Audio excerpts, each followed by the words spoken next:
Pyntrei rang ba ka jyllà Meghalaya Conrad ke Sangma ka arpuar trek urumpang arja arpuar ulapan pau bau Angnud ban Pyntrei kam daga South Korean Solid Waste Management ban penbhai ka jaka Angnud jong ka Marten bat hakiwegi jaka jong ka jyllà.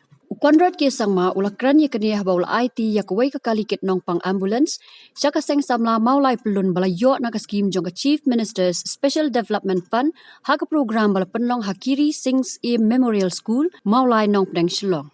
But for all three locations, for Jowai, Shillong and Tura, we are very close to closing the land deal so that we are able to shift this location. And not only that, we have also started discussing with different technology providers to be able to use the garbage in a more productive manner.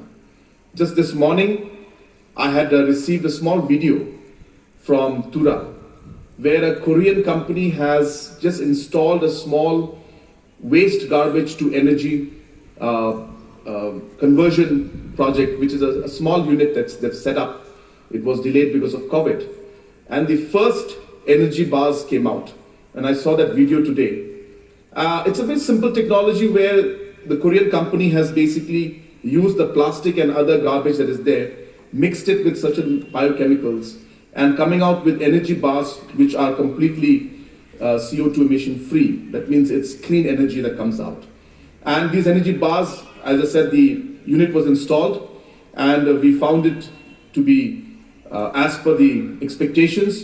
They're going to burn the energy bars and see if it actually works. And if it does, then I would be very, very glad and happy to expand this project here in Meghalaya as well as in other municipal areas and town areas where the garbage collection is there. And it would be maybe one of the first few projects of waste to energy successfully being implemented. So I hope that what videos I saw yesterday, once we are able to actually burn this energy bar and convert it to energy, and if it's successful, which we are expecting it to be, then we will be expanding that project to other parts. So we'll actually be able to see this garbage pile that is there being converted into energy.